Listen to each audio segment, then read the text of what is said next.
KP classes dedicated to excellence. Hello students, welcome to KP classes. This is me Samriddhi Naurekha and welcome back to our crash course in which we are going to revise geography from the perspectives of boards and CUET. तो अगर अभी तक आपने हमारे previous lectures नहीं देखे हैं, don't worry, check out the description box, उसमें आपको हमारी प्लेलिस्ट का लिंक मिल जाएगा ताकि आप इस कोर्स में हमारे साथ जुड़े रहें।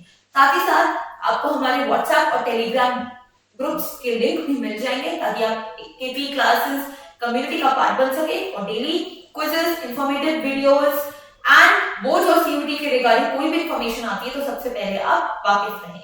इन सभी लेक्चर्स के PDFs they are available on our app which is KP class exam prep app. और अगर आप iOS यूजर हैं तो आपको क्लास प्लस ऐप के नाम से मिलेगा। तो क्या करना है, लॉगिन करना है, put on your credentials and in the free material section, document section, you will be getting all the study notes of all these lectures for your help. And साथ ही साथ ये आज हम डे 3 लेक्चर 3 करेंगे which is human development. So these are उड़ान batches. हमारी team ने दिन रात मेहनत करके आपके लिए उड़ान बैचेस लॉन्च करे हैं ताकि आप अपनी सीयूईटी के प्रिपरेशन को और अच्छे से ब्रश अप कर सके, बूस्ट कर सके। इन उड़ान बैचेस के जरिए आपको हर टॉपिक का in detail analysis and in depth study करने को मिलेगा। Personalised mentoring, performance tracking and regular feedback भी मिलेगा। एंड ये कोर्सेज सारे ही बैचेस सारे स्ट्रीम्स में अवेलेबल है, वेदर कॉमर्स, साइंस और humanities, and very cost effective course in just 499 you can complete your entire CUET preparation with us, सारे domains along with GT। And अगर आप सिर्फ GT टारगेट कर रहे हैं, that too is available with our Sarthi batch at just 2,999 and these are the books that you will be getting from our side। सारे domains में GT language में available है। these books contain more than 1200 MCQs। तो exam देने से पहले आप कम से कम 1200 MCQs रिवाइज करके जाएंगे। ये सारे MCQs आपकी नस-नस से वाकिफ हो जाएंगे। सो ग्रोथ एंड डेवलपमेंट की बात करें, growth and development these are complementary term। growth and development refers to changes over a period of time। Difference क्या है? ग्रोथ हम क्वांटिटी में चेंजेस देखते हैं and development quality, aspects of life की चेंजेस के बारे में बताता है। सो ये क्या है? इट कीप्स ऑन चेंजिंग, ये एक टाइम के बाद रुक जाती है। तो these are quantitative changes and these are qualitative changes. Growth is quantitative, it is value neutral and development is quality, changes in your quality जो हमेशा positive होगा। So growth means the change, it either be positive or negative। कभी country ने growth करी in terms of monetary terms तो वो positive भी हो सकती है, नेगेटिव भी हो सकती है। मेरा इस साल इंपोर्ट ज्यादा हो सकता है और एक्सपोर्ट कम हो सकता है और वाइस वर्सा। सो ग्रोथ क्या होता है? क्वांटिटी में चेंजेस होता है। वेल डेवलपमेंट ये हमेशा बताता है एक positive growth, changes in the quality and aspects of life, that is development।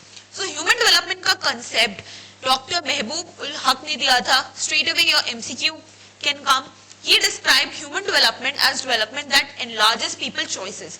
ऐसा development where consumer have variety of things and variety of things में हमें choice मिल रहा है to choose from। और क्यों choose करेंगे? क्योंकि हमें अपनी lives को improve करना है। Then comes access to resources, health, education। These are the key areas in human development। When you have more access to resources, choice हमारा बढ़ जाता है, हम narrow choices से wider choice की तरफ जाते हैं। Then health, education, infrastructure, सारी facilities क्या हो रही हैं? Improve हो रही हैं। तो these are aspects of development। Then building people's capabilities in the areas of health, education and access to resources is important in enlarging their choices। When you have all these resources जिसकी वजह से आप अपनी choices को enlarge कर रहे हो, ये क्या है? ये आपका development है। किसने दिया था? डॉक्टर महबूब उल हक ने दिया था। अब इस human development के 4 pillars हो जाते हैं जिसपे ये stand करता है। What are they? Equity, sustainability, productivity, empowerment। Straight away 3 marker question पूछा जा सकता है कि what are the important pillars of human development। Equity की बात करें, making equal access of opportunity available to everybody. Basically ऐसी सिचुएशन क्रिएट करना where each and every person they have equal access to all the resources. हम किसी को मना नहीं कर रहे या किसी को प्रिविलेज नहीं दे रहे। Whether you are rich, whether you are poor, उस रिसोर्स पे आप सभी का इक्वल अधिकार होता है, that is equity.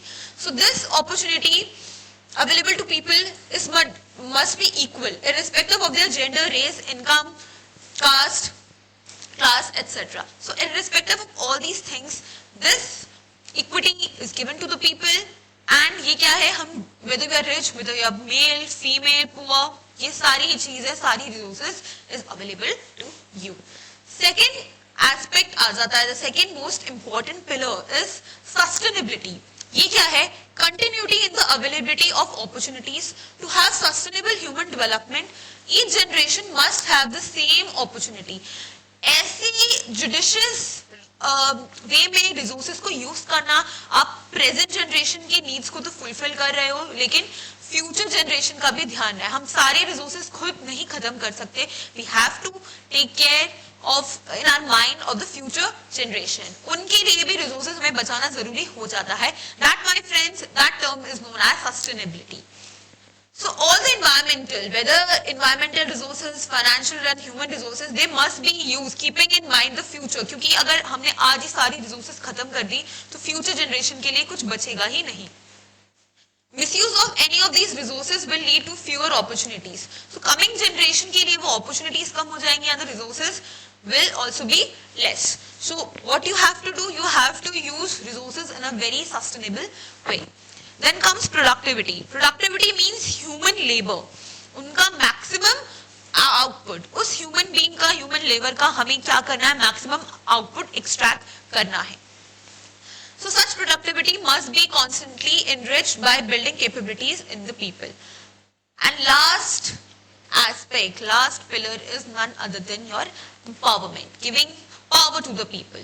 So people must have power to make appropriate choices. अगर आप उनको पावर ही नहीं दोगे, so कैसे वो choices create कर पाएंगे? So क्या करना है, आपको पावर देना बहुत जरूरी है, और ये कहाँ से आती है? Increasing freedom and capabilities. So the empowerment of socially and economically disadvantaged group is of the special importance.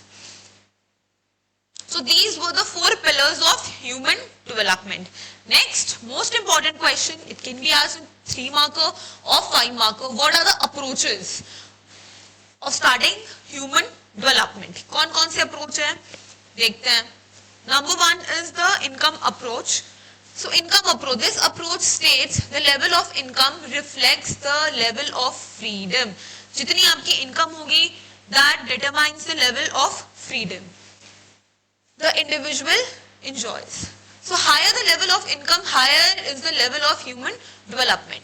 Welfare approach. This approach states that the government is responsible for providing basic facilities like health, education, amenities to the people. Welfare approach means what you are doing good to the people. आपको उनका well-being ensure करना है, उनके लिए अच्छा करना है. So किस areas में आपको you have to do good in terms of health, in terms of education, in terms of other amenities. Then comes minimum needs approach. In this approach, emphasis is on providing 6 basic needs. ये minimum basic needs you have to ensure. कौन सी है? Health है, education है, food है, water supply है, sanitation, housing. In 6 areas में you have to ensure, make sure that people have minimum needs. And lastly, the capabilities approach is associated with Professor Amartya Sen. उन्होंने ये concept दिया था capabilities approach का, and building human capabilities in the areas of health. So इन्हीं areas में human के लिए more capabilities create करना. So they have more opportunities. So these 4 are the approaches of studying human development. अगर हमने दोनों बात कर ली, pillars की बात कर लिया, approaches की बात कर लिया, अब कुछ ना कुछ aspects तो होंगे कि इस human development को हम कैसे measure कर सकते हैं. तो measuring की बात करें, ये measure होता है एक index से जिसे कहते हैं human development index. ये countries को rank करता है उनकी performance पे.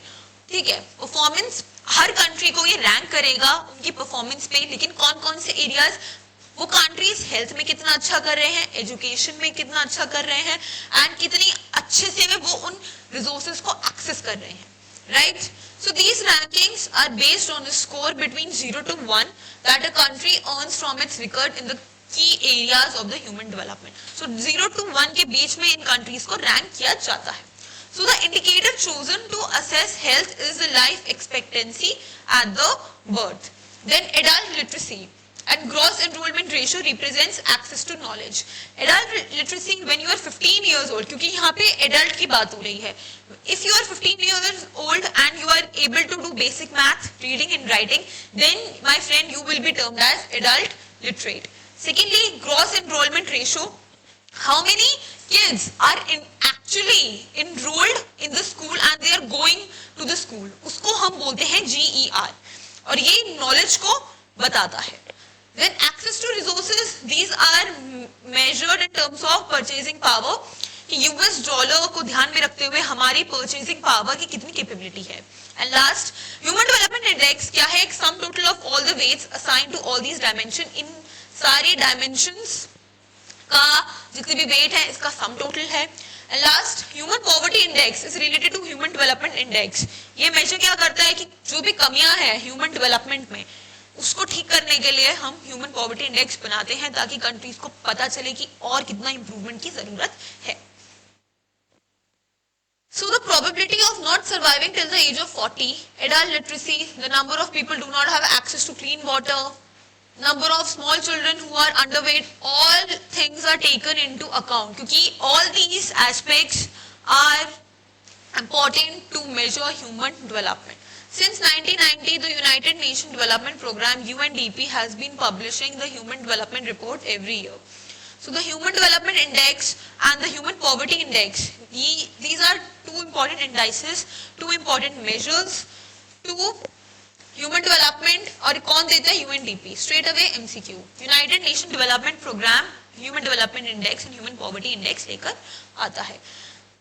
As per our NCERT, Bhutan is the only country in the world to officially proclaim the gross national happiness as a measure of the country's progress. Gross national happiness encourages us to think of the spiritual, non-material and qualitative aspects of development. तो भूटान की बात करें, वहाँ का gross national happiness index काफी, क्योंकि लोग वहाँ पे क्या हैं, काफी ज्यादा खुश रहते हैं. Lastly, अगर इंटरनेशनल कंपैरिजंस की बात करें, size of the territory and per capita income ये डायरेक्टली रिलेटेड नहीं होते. These are not directly related to human development. अगर आपकी जो टेरिटरी है बहुत ज्यादा है, ठीक है, आप you are one of the largest country of the world and आपकी पर कैपिटा इनकम भी ज्यादा है, जरूरी नहीं है कि आप अच्छे से रहें. Africa continent is the best example कि अफ्रीका का एरिया बहुत ज्यादा है लेकिन अभी भी वहां पे ह्यूमन डेवलपमेंट का जो प्रोग्रेस है काफी ज्यादा कम है. Countries can be classified into 4 groups on the basis of human development scores earned by them. So according to HDR of 2018, very high human development index groups include 59 countries, जिनका score सबसे ज्यादा है, 59 countries उसका part है, as per your NCERT. So high level of human development group are 53 countries. Countries with high human development are those where a lot of investment in the social sector are taken place. Then 39 countries ये medium level पे हैं and most of these countries which have emerged in the period after the Second World War, many of these countries has been rapidly improving their human development score. So medium level जो countries है Second World War के बाद आई and still they are improving. And 38 countries ऐसी हैं जिनका human development अभी भी low है. So the large proportion of these are the small countries जहाँ पे अभी भी political unrest है, political turmoil है, लोग वहां पे ठीक से रह नहीं रहे क्योंकि वहां पे फैमिली लाइक कंडीशन है, सिविल वॉर है या फिर डिजीजेज है. Most of the countries of Africa. So this is the levels of human development and ये स्कोर दिया जाता है एंड कौन कौन सी कंट्रीज किस स्कोर के अंदर आती हैं. So very high human development में 59 countries, then high human development 53 countries का है, then medium 39 and low is 38. तो ये आपको चारों चीजें याद रखनी है for your MCQ. So this was all about this chapter. I hope you like this video. I'll see you in the next class. Till then, take care. Bye bye. Thank you very much. KP classes. dedicated to excellence.